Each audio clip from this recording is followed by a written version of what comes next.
Hey everybody, it's your boy, Bishop Cortez Vaughn, and welcome to another episode here on Studio One. I am so godly excited that we have been on this journey all month long talking about halftime, and we're going to get into some good stuff in this episode. But first, if it's your first time here with us on Studio One, do your boy a favor. I need you to subscribe to this YouTube channel. I need you to hit that notification bell so that you can be one of the first ones to get the notification when we're going live, when we're adding content here to the YouTube channel. And for those of you that keep coming back again and again and again, I say thank you. Cannons to the left of them, cannons to the right of them. Thank you so much for hanging out with your boy. But you know what I need you to do? I need you to like, share, comment. I need you to like, share, and comment. It's going to be a phenomenal time in this episode that we have together, and I appreciate you. I am godly proud of what's about to happen for us in the second half of this year. The second half of this year is going to be phenomenal. It's going to be a blessing. It's going to be empowering, and we are going to finish strong. So let's conclude where we are in this episode. We're still on halftime. That's the series we're on for this particular series, and I'm excited about what God has done.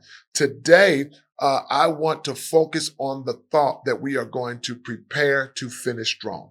We are preparing to finish strong. We're going to look at Philippians chapter 1, verse 6. He who began a good work in you will carry it on to completion. He who began a good work in you will carry it on into completion. Another interpretation of that scripture says, he who hath begun a good work in me shall perform it until the day of Jesus Christ. We understand, and we've learned in these episodes, that halftime wasn't a break. Our halftime was a blueprint, and now it's time to build. It was not a break. It was a blueprint, and now it's time literally to build. You've reflected. You've taken time to refocus. You've rebuilt your strength. We learned that last episode. Now it's time to finish what God has already started in your life. Philippians 1 and 6 doesn't say he might finish it. It says he will. We serve a God that is the author and the finisher. He backs what he starts. My grandfather would say in his lifetime, God never started something he hadn't already finished, and he never finished something he hadn't already started. But the promise of God is to complete and to remove any doubt that he's not a finisher in your life. I'm going to say that again slow. The promise of God over your life is going to remove any doubt of if he is a finisher, or if he can do it, or if he will do it. You have a responsibility in the promise to keep moving. So I want you to understand that in this second half of the year, you're going to have to keep moving. I need you to tell yourself every day, keep moving, keep moving. You don't need to get stuck. You don't need to get stagnant. You need to keep moving. Here is the moment of tension. The promise of completion doesn't cancel the process of commitment.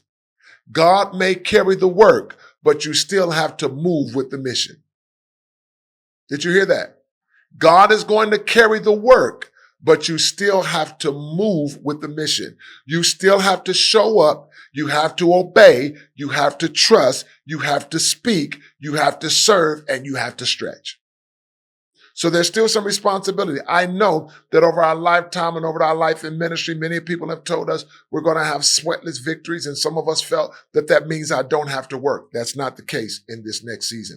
That's not the case in this second half of the year. I told the church the other day, I'm scared of the preach word that always tells us it's going to be lilies and rose petals and no responsibility on us. And you're going to have a turnaround, and you're going to have blessing upon blessing and blessing upon blessing. And there's no accountability to you, from you, to those blessings. There's no accountability from you to that breakthrough. No, that's not how God works. There's a level of accountability you have to have walking in this season, which means you cannot do whatever you want to do and still expect God to just shower down all this stuff. It does not work like that. You have to be accountable to the purpose and the will and the plan of God to your life. So you still have to show up. You still have to obey. You still have to trust. You still have to speak. You still have to serve, and you still will be stretched. The second half of this year is not waiting for your feelings to catch up. It's demanding your follow through. Whether your feelings want to or not, you got to follow through. It's needing your agreement to keep moving even when it's slow, silent or unseen. Right? The second half of this year, hear me good, is not waiting on ideal conditions. It's waiting on your consistency. It's waiting on your agreement. You cannot be in a place where I need everything to be aligned. No, you line up and you walk in what God called you to do. This season is waiting on this next phase, this next half of the year is waiting on your consistency. It's waiting on your agreement. It's waiting for someone who refuses to stop short. I'm not going to stop short of anything that God told me that was mine or what he told me to possess. This is where many people will give up right before the glory begins to manifest. Not because they weren't anointed, but because they let delay redefine what God said. It's not that they're not anointed. It's not that they don't have grace on their life, but they've let delay redefine what God said. Do not let the delay in your life redefine what you know God said about you. And that's why this moment right here matters. That's why this moment right here is so essential to your life. You're not just closing the chapter of halftime. You're stepping into the continuation of your purpose. And the same grace that carried you this far is standing at the finish line, pulling for you to come forward. The same grace that got you to where you are is now standing at the beckoning. Come on, finish strong. Come on, finish strong. It's like your crowd. It's like your person. Right? It's like your person egging you on to keep running, egging you on to keep pushing, egging you on to keep moving. And anything in your life that is not egging you on to keep in your purpose, you got to count it as a loss. Count it done. Count it over. Finishing strong isn't about the hype. It's about holy stamina. It's about knowing if he started it in me, he's still working it out of me. He's still working. Even when I can't see it, he's working. My dad would say when he's preaching, he would say, even when you can't see God's hand, you got to trust his plan.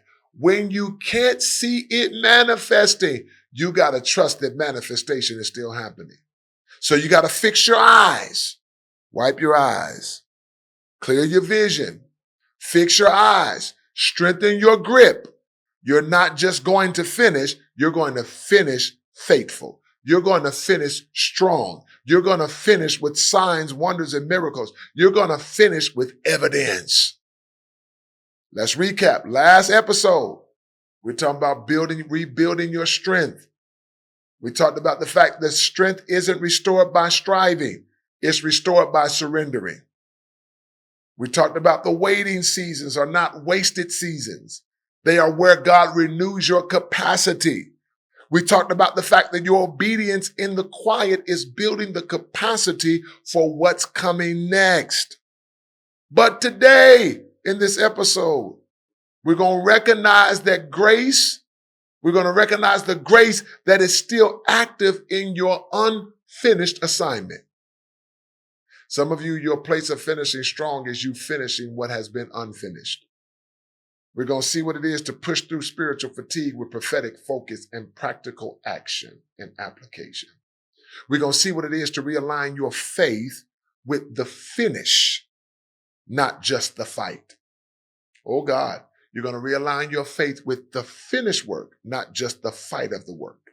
Silence the voice of delay and rise with the urgency of destiny. We're going to look at that. How do I silence the voice of delay and then rise with the urgency of destiny? So let's jump into this. Point number one I want you to get today is grace didn't just start you. It's empowering you to finish. God's grace didn't just say start and the gun go off. It is also the empowerment that God uses to cause you to finish strong. Momentum may have carried you into the first half of the year, but grace is what's going to carry you through the second half and then your second wind for this year. Philippians 1:6 says, it doesn't say God will finish it if you feel strong enough. It says, pay attention, he will finish it because he started it. I need you to grab this. That text is not saying that God will finish it because you feel good, that God will finish it because you're strong enough, that God will finish it only because your mind is ready. No, the text says, he that hath begun a good work in me shall perform it. He started it. So God doesn't commit to a process he hasn't already resourced with power. Oh God. God will never commit himself to a process he hasn't already pre-resourced it with power. But here's where many people will get stuck, and I pray you don't. They believe grace was for the beginning, not for the in-between. They expect to finish in their own strength when truth is you weren't built to finish alone. Many people will get stuck and say, I got to finish in my strength. It's all about what I can do. It's not about what God. No, it's about God finishing through you because God has already resourced you with his power built in. I need you to get it. You weren't built. I need you to tell yourself, I was not built to finish alone.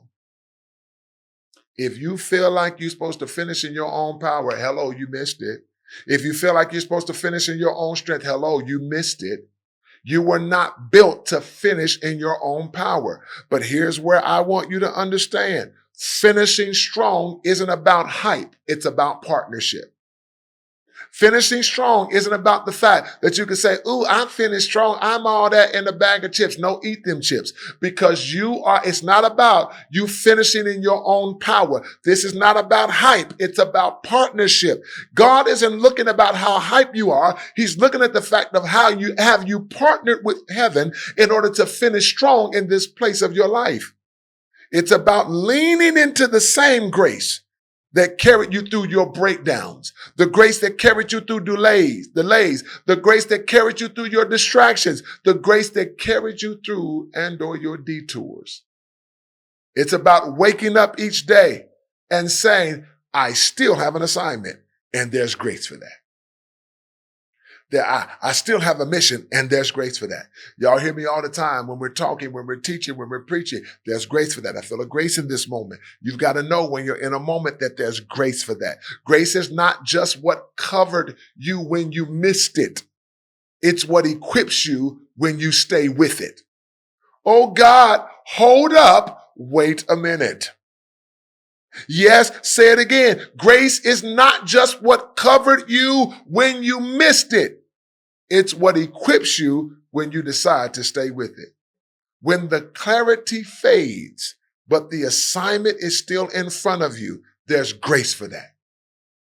When the excitement wears off and you're left with obedience that cost you, there's grace for that. When you feel underqualified, if you will, but the doors keep opening anyway, there's grace for that. When people walk away and you have to build the next place of your life alone, there's grace for that. When you find people that were supposed to help you build and they bailed and begin to build their own thing, there's grace for that. When you are tired of waiting, but still are expected to worship in your wait, there's grace for that. When you are literally exhausted from preparing, but it seemed like you got to continue to prepare even while you praise, there's grace for that.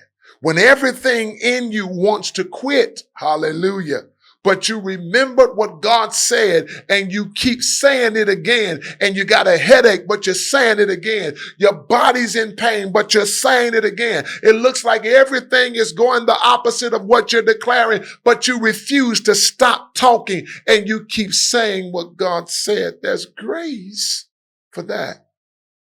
So this is not your season to drift.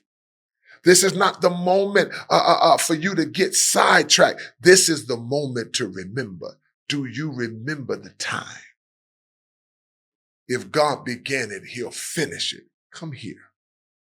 He'll finish it through you. He'll finish it with you. He'll finish it because he is in you.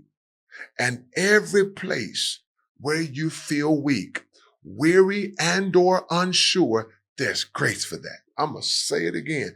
Every place you feel weak, weary, and or unsure, there is grace for that. Let me give you point number 2 before we get out of here. Finishing requires focus, not just fire. The fire is just not alone good enough. You've got to have a focus too. Because if you're going to finish strong and you're going to finish like God wants you to finish, you've got to have a focus, not just the fire. Grace gives you the strength to keep going, but focus determines how you keep going. You can keep going while you're twiddling your thumbs and you'll accomplish nothing, but you're going. So focus is that allows you to understand the direction and the mechanism and the mannerism in which I am to keep going, because you can be full of grace and still miss the mark if your attention drifts. Some things that are happening, I want you to hear me closely. Some things that are happening in your life right now are because they are trying to distract your attention, because the enemy knows you're focused. That's why some of these frustrations are happening, because it's meant to drift your attention. That's why some of these things are coming at you. That's why these distractions are coming like they are. And if you will please keep in your mind and understand that the enemy never distracts you in some area that won't affect you. He only distracts you in the things that matter to your heart or matter to your eye gate or your ear gate or your mouth. He never throws something at you that won't affect you, even emotionally, mentally, and spiritually. So he begins to do the things that will attract your attention because he knows that you will feel some kind of way if you don't give attention to it. Be careful what attacks and what distractions you give your attention to in this season of your life. Your focus determines how you keep going. You can feel the grace and be filled and full of grace and still miss the mark because I need you to hear this, because your attention has drifted. You don't finish strong because you're inspired. You finish strong because you're aligned. Because you can be inspired but not move the right way. You can be inspired and begin to become expired. You don't finish strong because you're inspired. You finish strong because you're aligned. Hear this, fire is necessary, but fire alone won't carry you to the completion God has for you. Fire is necessary, but fire alone will not push you into completion. Emotion will spark a move, but it's the focus that builds momentum. You will never get momentum with emotion alone because your emotions drift. Your emotions are random. I know we don't like to talk this way because you hate to feel like you are like that, but you are. Ladies and gentlemen, brothers and sisters, you are so random when it comes to your emotions. You are you are emotionally random. What's that almond joy? Sometimes you feel like a nut, sometimes you don't. You are random. Almond Joy has nuts, Mounds don't. You are random. You can't figure out if you want cheese this day, you don't want cheese the next day. You can't figure out if you want a burger, you don't want a burger. I don't know. You are so random when it comes to your emotions, which is why emotions can spark a move, but it won't sustain your momentum. Emotions can make you feel like I need to do something better, but it won't hold your momentum. Emotions will make you feel like I got to get up out of here, but it will not spark what you need to be consistent in the movement and the momentum to stay out of where you need to come out of. Discipline, direction, and discernment.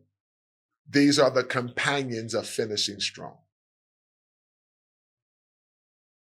Discipline, direction, and discernment are the companions for finishing strong.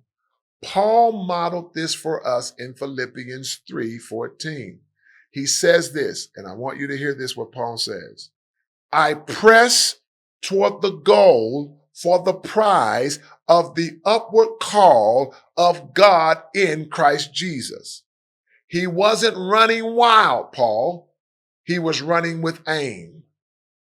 So all you wild stallions, whether your name is Meg or not, all you wild stallions that are just running wild, you need to calm down and run with a focus. Stop running wild. Stop running to and fro. Stop going everywhere in your mind, your emotions, and your spirit, and settle yourself and let your God aim you to where you need to focus so you can be aimed in your efforts. This is where many of us will lose momentum if we're not careful. Because what happens when you're so random like that and you just aimlessly just running buck wild, when results don't come fast enough, you'll lose your rhythm. Oh God. When you don't think God is doing it quick enough, message, you'll lose momentum. When the process feels like it's drying up, you will start to question your assignment because you're just wild. But when you got focus, even when it dries up, you know it can't be dry long because the water's on the way, right? When the fire gets low, you'll lose focus. You'll lose focus. God, I'm a failure. No, it's just your fire's low. You're not a failure. But what focus says, I'm not adjusting my obedience just because I'm tired. What that means is I'm not going to readjust my stance because my body got tired. I'm not going to turn my back on God because I emotionally got fed up. So I'm not going to readjust anything in my obedience to God just because I don't feel well in the spirit or I don't feel well in my life. I don't feel like God heard me, but I'm not readjusting what I said he said. I'm not walking away from what God called me to just because it doesn't feel fresh anymore. No, I'm not going to walk away from my assignment because I don't feel so excited. Let me tell y'all something. You're not going to always feel the zeal you felt the first time. Hear me. You're not going to always feel the passion that you felt the first time. But what you've got to make up in your mind is if God said it, I believe it. And I will continue until the passion comes back. That's why some of you, I had to tell you earlier in the other episodes, and I tell you again, that in the second half of the year, God is giving you your second wind, your W-I-N-D. He's giving you your second wind back. What comes with that second wind? My passion again. God is really lifting the zeal in you back to a place of excitement because you got bored. You got wore down. Life was lifing, but God is continuing to God. So while life is lifing, God is Godding. I don't need hype. Watch this, I need holy concentration. You need to have that yoga moment. You need to have that calming moment. You don't need everything to be hype, pomp, and circumstance. Sometimes you just need to consecrate yourself and have holy concentration. God, I'm going to focus in on what you said. I'm going to focus in on what I'm saying. And God, I'm going to say what you said, but I'm going to concentrate on the purpose and the plan for my life. You've got to ask yourself this question, ladies and gentlemen, brothers and sisters. Where have I let distractions blur my direction? In one season, I knew what God was saying. I knew what he's going to do, but these distractions got the best of me. I knew what the purpose of God for my life was, but these distractions got the best of me. What did I once carry with clarity that now feels casual? I'm going to ask you again. Pop yourself in the forehead. What did I once carry with clarity that now feels casual? Ask yourself. I carried it in the last season. Oh yeah, this is what God said. Oh yeah, this is the plan of God. Oh yeah, this is where I'm supposed to be. And now all of a sudden, you carrying it like it's casual, like it don't have no authenticity, like it don't have no power. Let me ask you this. What adjustments will help you finish not just strong, but finish in obedience. What adjustments do you need to make that will help you not just finish strong, but finish in obedience? Because for some of us, you really don't need a bigger flame. You just need to be clearer on your focus. You don't need more fire. You need more focus. You don't even need more blessings. You need more focus. Because some of you are dealing with things in your life where there's literally signs and wonders sitting right in front of you, but because your focus is off, you can't even see it. Let me tell you, some of y'all, if you would really be obey God and listen to the voice of God and do what he tells you to do, you're going to watch God open up in this second half of the year stuff you couldn't even imagine. There are opportunities that are literally waiting and you're at the cusp of it, but you cannot have it because you won't get your focus. You're allowing everything to distract you every single day. You're distracted. Every single day, your attention is elsewhere. And God said, I'm trying to use this halftime moment to pull your attention in. You better hear me. God is using this halftime moment to pull your spirit in. But because you want to do things your way, you continue to be distracted. The devil is a lie, and his mother-in-law is too. You better wake up, pull yourself together, and say, God, I surrender my all to you so that God can now guide you, lead you, and take you into all things. Because your ability to refocus is what's about to open up the floodgates in your life. Why are the floodgates not opening? Because you won't be focused.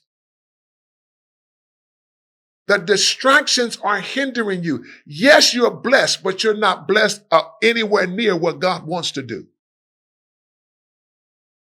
Y'all want to talk so much about overflow, but what you going to do with it if it overflows? You distracted with a cup half full. Fill my cup, Lord. Why? When your focus is off. Fill my cup, Lord. Why? When you won't seek direction. Fill my cup, Lord. Why? When you won't seek his face. God is saying, if you would just focus, the stuff I have ready to open for you in this second half of the year will blow your mind. Literally, there's some of you watching right now that you are on the precipice of the best days of your life. But you just gotta focus.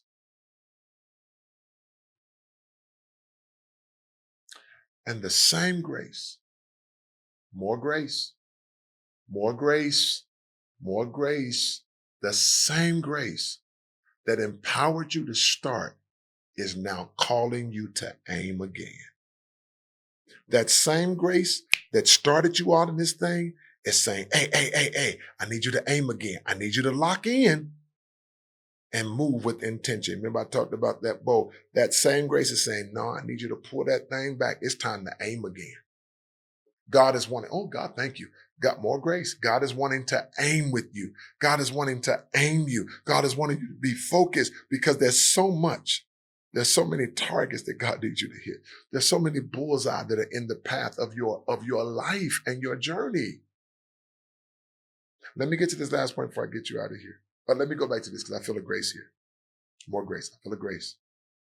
If you can focus, God is renewing the intention of your life. The original intent, the original purpose, if you will refocus, God said, I'm putting you back on the path that I had originally for you, which means this, and this is why you got to get this, that no matter what mistakes I made, this refocus is realigning me. No matter what shortcomings I had, my ability to refocus now is realigning everything. So yes, I made some mistakes. Yes, I had some shortcomings, but my ability to now to refocus is making sure everything is realigned. And watch this, because I need you to hear it. The purpose of God never expired. It just needed you to realign yourself. Oh, God, help me.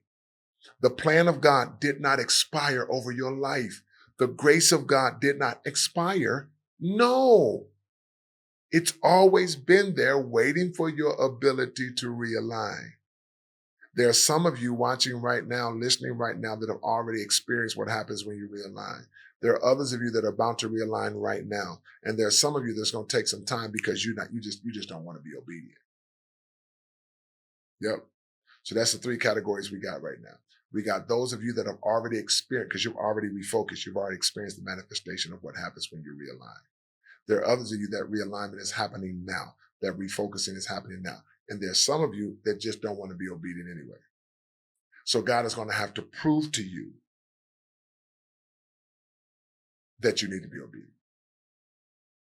There are some of us, we don't need God to do nothing else. We got it. We're on the way. We're aligned. There are others of you that you need God to do something drastically to you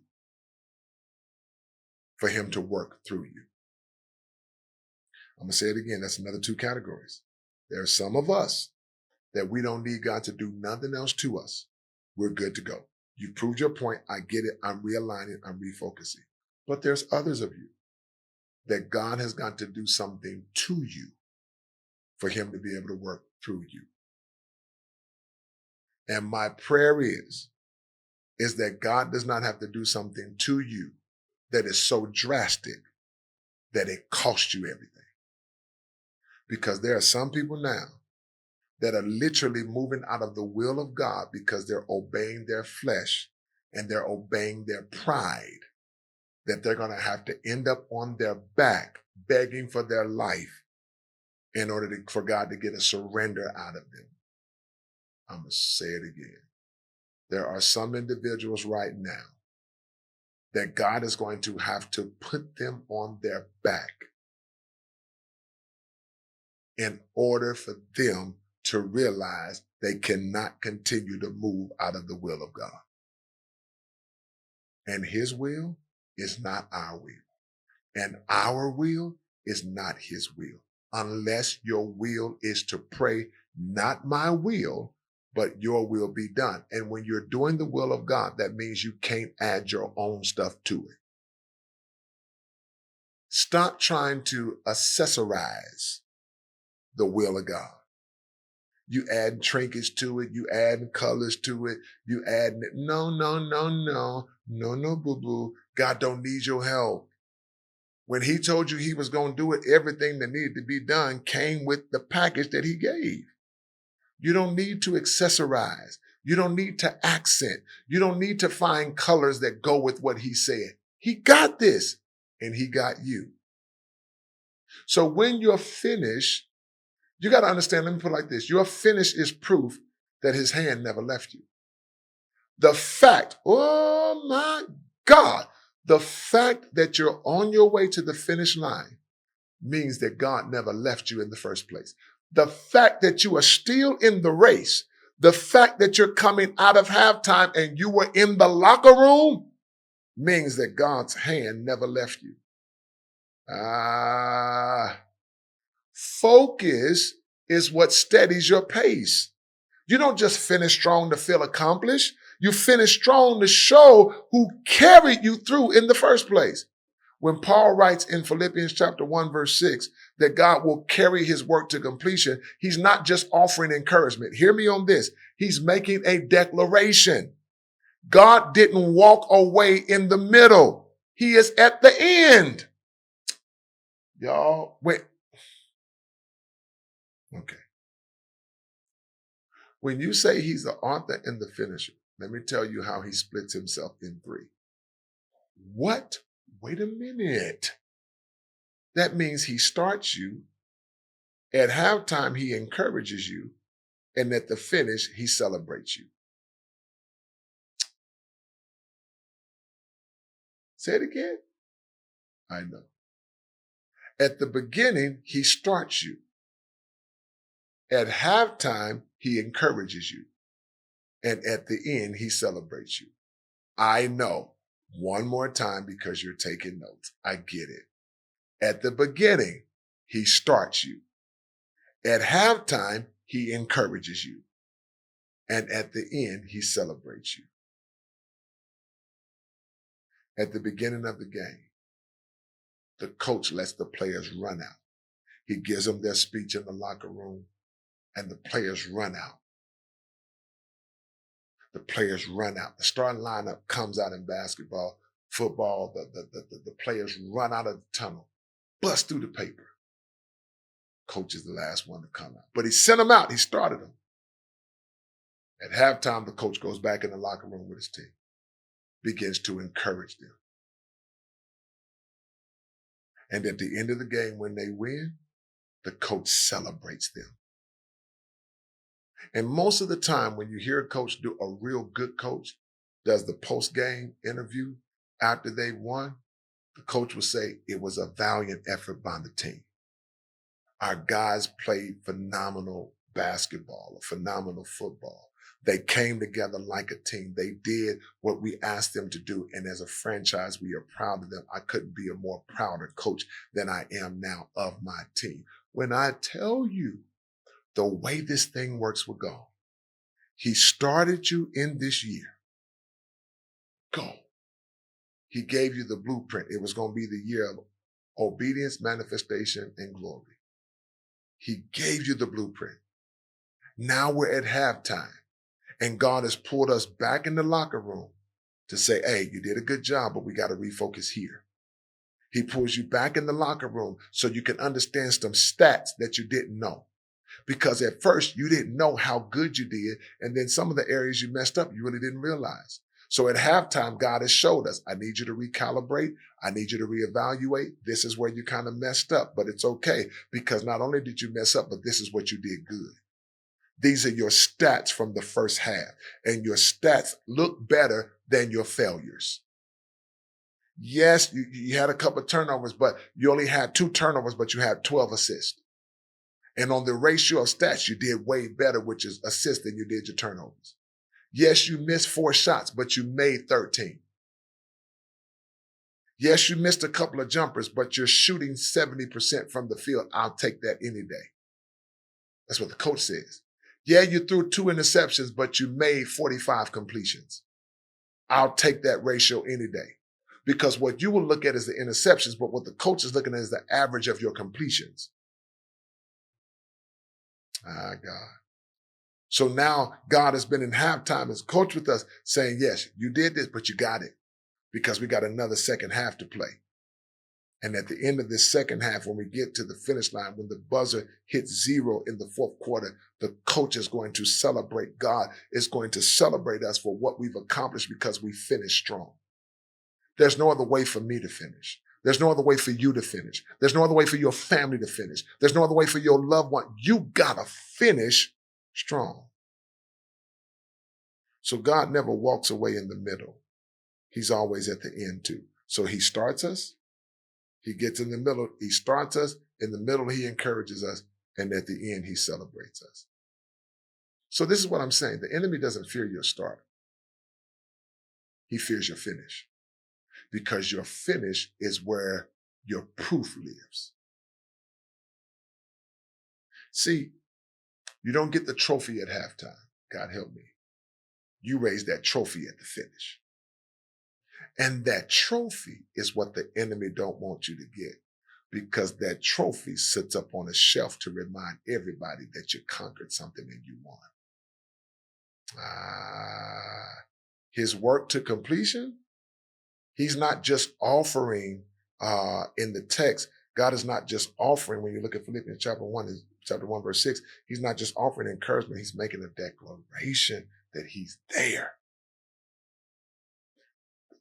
The enemy, however, wants to whisper words of doubt, and you got to silence that. Because at the end is where heaven gets the glory and hell loses its grip. At the end, hello, somebody, is where heaven gets glory and hell loses its grip. Some of you are fighting through assignments that feel heavier now than when you began at the first of the year, and that's okay. You're wondering why it's harder near the end. Here's why. Your finish is prophetic. It's the proof of your endurance. It's the evidence of your faith. It's the moment where what tried to break you ends up testifying that God never left you. I'm going to tell you what's about to happen. What tried to break you is going to declare God is with you. What said you couldn't make it is going to declare that God allowed you to make it. What said you was going to have to quit in 6 months is now going to have to testify that the hand of God was always with them. You watch what I'm telling you. You mark this day in your calendar that the bishop said that what tried to block me, what tried to hate on me, what tried to come against me, what tried to ridicule me, what tried to scandalize my name, what tried to destroy my ministry, what tried to destroy my family, what tried to destroy my life is going to have to double back and double down and say, after everything I tried, I got to say the hand of God is on their life as a finisher. Because most of us, hallelujah, we ain't trying to finish to impress people. I'm trying to finish to testify that God's grace sustained me. I'm a finish to show that the fire didn't destroy me. It redefined me and it refined. I went through the refiner's fire, not the fire of my enemy. And even when my enemies want to throw me in the fire, I'm going to be like Shadrach, Meshach, and a bad Negro. Didn't we throw in 3, but there's 4? Because now I'm not walking alone. God is walking in the fire with me. So I want you to ask a question before we get out of here. What does my finish, declare about God's faithfulness in my life? Who will see God through the way I complete what God started? I want somebody to see God when I finish. I want somebody to see his glory, because the end of this year, watch this, has got to finish in his glory. Did y'all miss that? Obedience, manifestation, and glory. The end of this year, the second, I've got to finish strong. Tip your hat, because I've got to finish in his glory. Where am I tempted to stop when I'm actually being called to silly? Finishing is not just about striving. It's about standing sometimes. It's about letting your follow through speak louder than your feelings. Because when you finish what God gave you, you don't just close a chapter. You confirm heaven's hand was on you and he was on every single page of your life. You didn't come this far just to have a testimony of survival. You came this far to prove what grace can carry and what faith can finish. I wish you would hear me right now. God never starts what he doesn't intend to complete. And what he placed in your hands, he plans to fulfill through your faithfulness. I'm going to say it again, and I hope you come close. What he's placed in your hands, he plans to fulfill through your faithfulness. So this is not the season to shrink back. This second half of the year, this is the season to lean even further, to lean harder, because he's leaning in my direction. Not in your own strength, but with the confidence in grace that still has power to finish what has been started. You've pressed through distractions that tried to drain you. You better hear me today. I'm testifying for you and I. We've pressed through distractions that tried to drain us. We've endured silence that tried to shake us. We've rebuilt strength where you once felt shattered. Now stand in the power of that rebuild, because the finish requires everything you fought to recover. This is your charge as I leave you today. Finish the instruction, even if the outcome still looks unclear. Finish the commitment, even if it costs you more than you expected. Finish the assignment, even if it feels heavier now than you've ever felt in your life. And finish in a way that speaks louder than the warfare that it took to get here, louder than the delay you felt, and louder than the doubt that keeps trying to creep in. You are not finishing for likes. You're not finishing for social media applause. You're not finishing for church validation. You're finishing for his glory. You are finishing for the generations who are dependent on you, who will walk through the doors of your obedience, or the doors that your obedience will open. You're fighting because God never left you in the middle and he will not fail you at the end. So stand firm, speak strong, and move forward. And say with conviction in this next season, I'm not quitting, I'm not retreating, I'm not second guessing. I will finish strong, I will finish focused, and I will finish faithful, because he who hath begun a good work in me will perform it. And when your feet cross the line of completion, let everything watching, let every spirit watching, let every enemy watching know God didn't drop me. Delay didn't break me, and grace never ran out. This is not the end. This is my launch. This is my moment. This is the proof that God finishes what he starts. Now, brothers and sisters, finish, because the second half will be greater than the former. And the glory, and the glory of this latter house shall be greater than that of the former. God, thank you. Be with us, because we are about to finish strong. In Jesus the Christ's name, amen. Listen to my finishers. I love y'all. We about to do this thing. We gonna close this year with the glory of God. I am Bishop Cortez Vaughn. This is Studio One. We'll be back next week. Same bat time, same bat channel. Hey, I'm Bishop Cortez Vaughn, and I approve this message. And there ain't nothing a devil in hell can do about it. Peace.